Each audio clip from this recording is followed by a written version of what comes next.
Welcome to this Studio 5 special report. We're cracking open the pages of some little-known or long-forgotten history with the film Sarah's Oil. It is the true life story of Sarah Rector, known as the youngest black millionaire. Sarah Rector was born in 1902 in Indian Territory, known today as Taft, Oklahoma. She was the grandchild of Creek Indians, and she inherited some 160 acres of land. The field was not suitable for farming, but young Sarah felt there was oil underground. This divine revelation and Sarah's faith brought fortune, making her a millionaire at a very young age.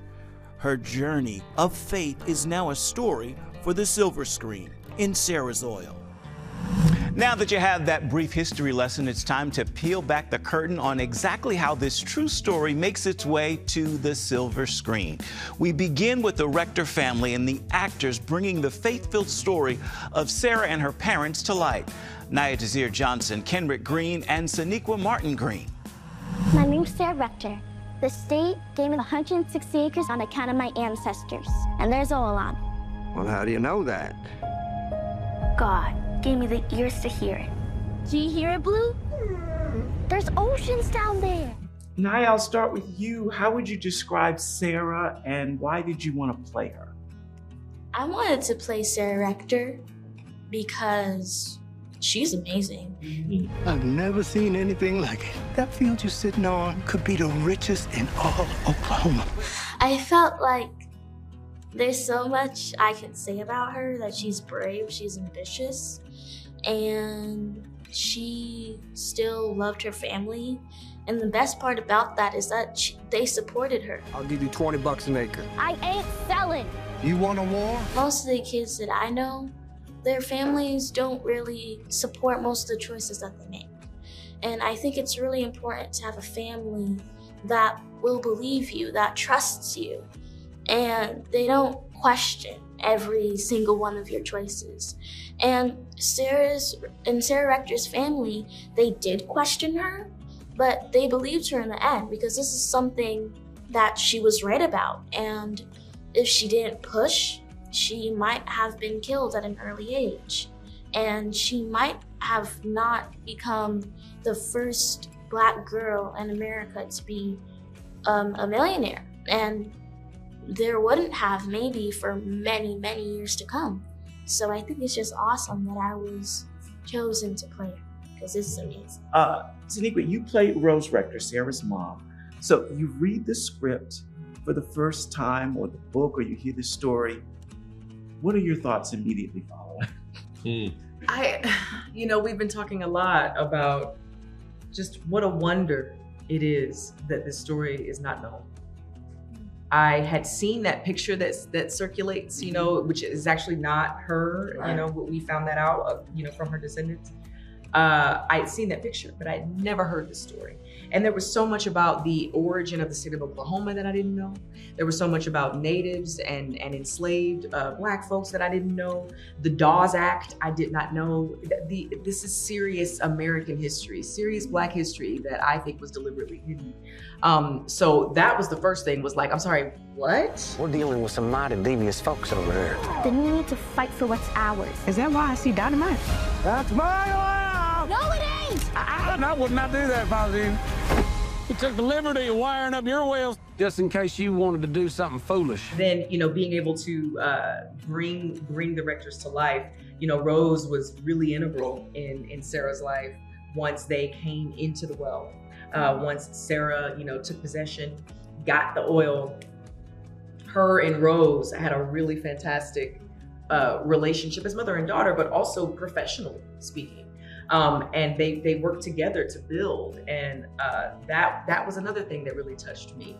How the family interacts with each other, how the community comes together, the faith forwardness, the courage of this girl, how she led her family to a whole new life and solidified herself in history. All of these things blew my mind and blew my heart. And us being able to do this together was the other big thing, man, that just answered prayer. Like, it was phenomenal. I love it. So husband and wife on screen, husband and wife in real life. Kenrick, you play Sarah's dad.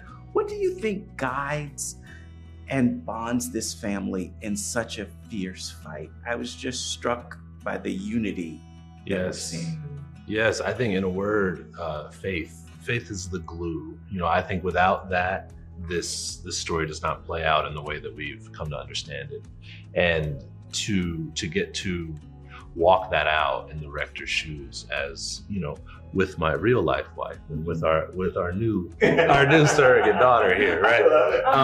It was just it was a dream to be able to do that. And so there's the togetherness in the story, and it really translated off camera in between takes between the three of us and Adion, who played Junior, and it's beautiful how it all took place, and God was there with us in between takes too, and that's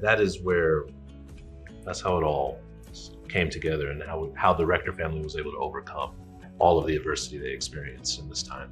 When the land had only weeds and lizards, it was all mine. But when people found out there's oil lines, they started thinking it's theirs. All I'm asking is to keep what's mine. Her name is Sarah Rector, and you're going to be hearing a lot about her. Young Naya may look familiar. She made her first major acting performance with a role on the series The Equalizer. Real-life husband and wife Kenrick and Sonequa have been performing in Star Trek Discovery and The Walking Dead. You can see the on-screen family in Sarah's Oil in theaters nationwide beginning Friday, November 7th. And here's a fun fact. NFL star Russell Wilson and his wife, recording artist Sierra, are executive producers on Sarah's Oil. We are just getting warmed up in the Studio 5 Sarah's Oil special. This story became a real-life passion project for actor Zachary Levi. We're sitting down with him. You know, that's a big impact that Sarah has on Bert, is to reflect God to him and to remind him that there is something bigger, larger, more important.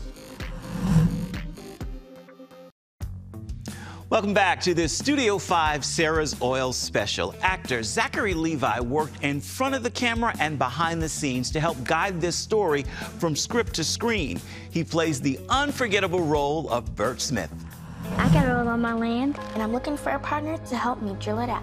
Bert's and Byron Smith, at your service. I look for oil, and I drill for it. I was thinking 50-50. We should have our lawyers meet. That's my lawyer, a Texas handshake. There ain't nothing more binding. We're in Oklahoma. It goes double for Okies. Here we go. So, Zachary, I read that you described Sarah as intelligent, precocious, and spirit-filled. How would you describe Bert? Does he match her spirit? I mean, you know, in a lot of ways, yeah. I mean, he's an intelligent man.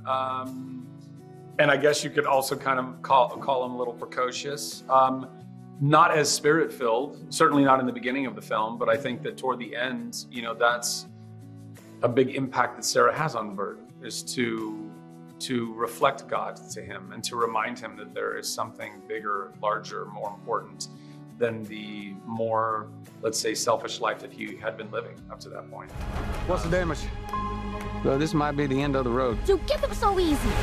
What's your guess? Is he gonna do the right thing? We shook hands.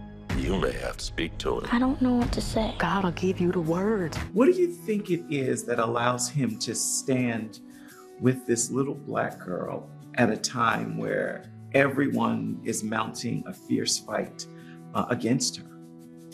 Well, I mean, initially it's opportunity, right? You know, I think that at his core, again, particularly in the beginning of the film, Bert's an opportunist. You know, he's a hustler. He's somebody who, and I think a lot of people were and still are, obviously. I mean, you know, it's a dog-eat-dog world out there for a lot of people. And so he grew up hard and worked hard in lots of different wildcatting capacities, you know, digging up earth and for many years, as he talks about in the film. We need money out of you. But how are we gonna get him? Hi, I'm Sarah, Bert's business partner. Has Bert properly presented our proposition, ma'am? You said y'all need to put in your $1,000. We need 2,000, and we need it today. It's a partnership. I think that Bert, particularly having worked in the oil fields and worked with black men and Latin men, and you know, they're just men to him.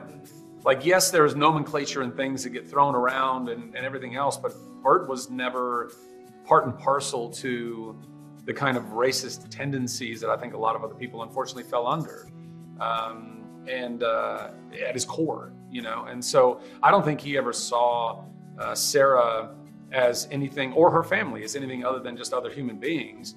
I think he saw an opportunity to make some money, and then didn't realize that his life was going to be, you know, changed by her faith and her love for her family and for God. When you first read this story for the very first time, be it the book, the script, what did you think? I couldn't believe that I had never heard this story. Not that I am, you know, steeped in all of the history of the United States. Most people aren't. But it was so profound, you know, this young Black girl in a very segregated, still racist Tulsa, Oklahoma, became the richest woman in America because she had been given this land that the government thought was crap land because you couldn't grow anything on it. But she, in her faith, prayed over this land, heard God tell her there is oil in this land, and fought for it with everything in her. And for that to be true, you know, and that all bared witness, that everyone saw this miracle happen because of this young girl's faith and strength and perseverance. I'm like, if that's not a story that needs to be told, I don't know what is. You know, I don't know. So as soon as I read the script, I said, I need to be a part of this. I need to make it happen. Whether I played Bert or not, I wanted to make sure that the story was made. Sarah's family has said that this is possibly the most realistic depiction of Sarah's story and the family story that they have seen. When you hear that, what are your thoughts? I love hearing that. Listen, I mean, I've been blessed to be a part of quite a few true stories as an actor at this point, and always the most important thing is honoring those real people, whoever it is, whether they're still with us or not. It's their story before anybody else's story, right? So for Sarah's family, you know, I wish that Sarah herself could be here, and, you know, maybe spiritually she is, to be able to witness all of this transpiring, and I hope that she's proud of all of this. But the next best thing is for her family, who is still here with us, to watch what we have created and to give us their stamp of approval and to enjoy it and be moved by it and to approve of it is the highest level of praise that we can get. Everything beyond that is just great. You taught me things about my soul. Ain't nobody ever done that for me. Ain't nobody ever cared. Zachary Levi has an impressive career lineup. He's been in several blockbuster films, including Shazam, and we last spoke to him for his portrayal of another real-life story in Unbreakable Boy. Want to continue this Studio 5 Sarah's Oil special with images and voices from the real-life family of Sarah Rector. This is your Studio 5 snapshot. My name's Sarah Rector. The state gave me 160 acres on account of my ancestors, and there's oil on it. Our Aunt Sarah lived an incredible life, and it's important to us that her story is being told. I'll give you $20 an acre. I ain't selling. She was feisty. Yes. I like that. Sassy. Yeah, she was really sassy, you know. She knew what she wanted. That's what's important. I know we got oil. How you know, girl? God gave me ears to hear. Regardless of what we're faced with, we still carry that faith because it's precious. I think Sarah will be proud of the way her story is portrayed. That's all we wanted. We want to see the truth. It's a privilege to let everyone know who Sarah Rector was. Right. And that's your Studio 5 snapshot for this Sarah's Oil special. Still ahead, it is lights, camera, action. We hit the red carpet in Kansas City to chat with the film's cast and creators and the descendants of Sarah Rector. Now we want the world to see we were telling the truth. It's our family. This is us. Right. Welcome back to this Studio 5 Sarah's Oil special. We hit the red carpet for the film's premiere.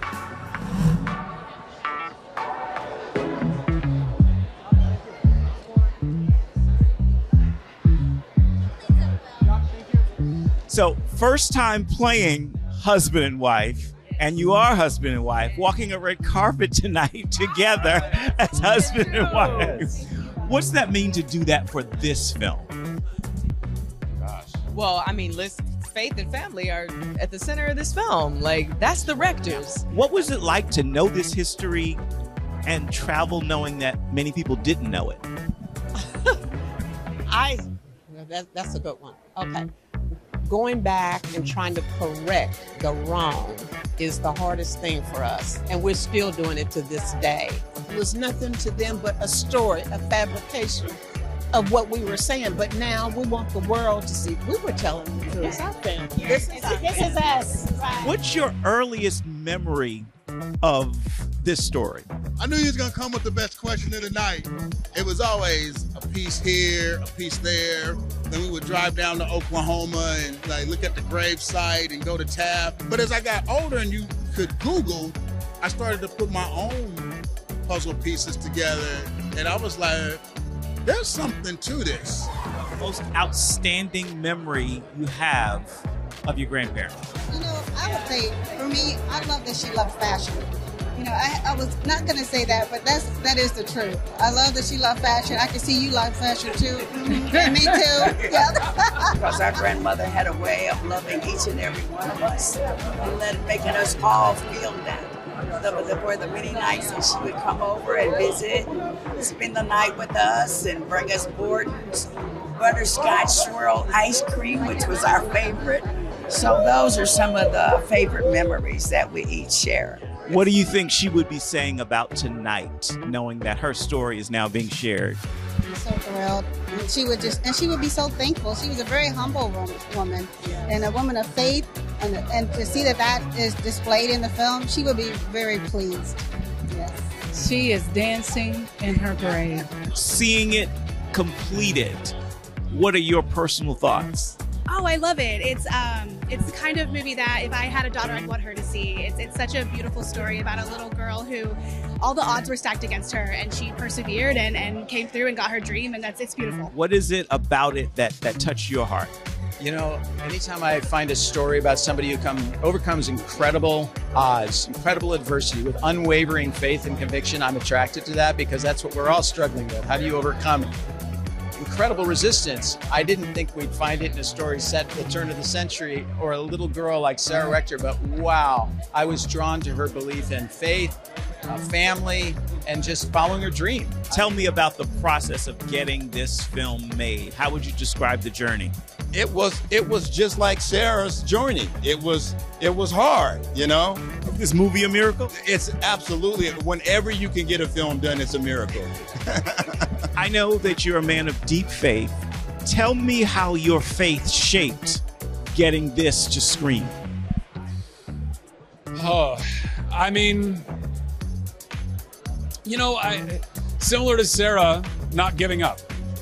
I mean, you know, faith is one thing, but we're also called to action. How does this fit in the slate of films that you guys are putting out? No, it fits really well because it's a story of hope. It's a rush of hope. It's a story of hope told through the lens of this little 11 and 12-year-old girl in early 1900s Oklahoma who has a faith that is so much stronger than my own, first of all, but also than many adults. The fact that we were able to do this together as husband and wife, the fact that we were able to bring our son with us tonight, I mean, it's perfect. It's answered prayer, it's dreams come true, it's everything. Yeah, it's everything. Yeah. I don't know. There's not enough words to describe it. It's all of it. I mean, this is, you know, a story of faith, a story of diversity, and fortunately, the people at Kingdom Story and Wonder Project and Amazon said, "Oh no, we see that. We like that. We believe with you guys that this is a story that needs to be told." The prayer is that it reaches as many people as possible, right, and that they see faith in action. I keep using that expression, faith in action. What do you want little girls to take away from your performance when they see this film? I want little black girls to take away that you can do anything you set your heart and mind to. Sarah's Oil hits theaters again nationwide Friday. It's definitely one to watch. Welcome back to Studio 5. Music helps us to keep this show going every single week, and this week's soundtrack comes from Norman Hutchins. Take a listen, and you're going to hear why Nobody But You, Lord, is what's playing in my ear this week, and you hear it in the film. Come on. Nobody but you.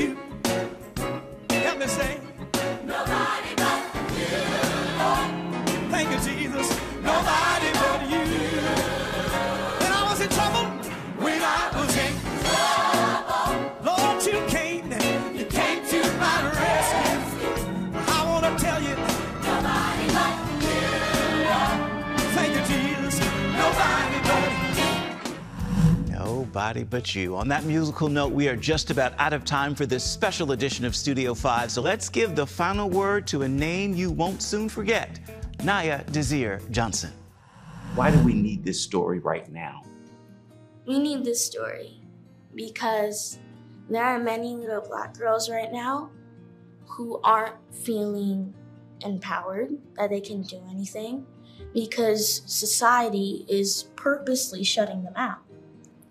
And that isn't okay. And I think it's important when Black girls hear this story, because then they'll know that they can't do anything. And they're amazing and they can do anything.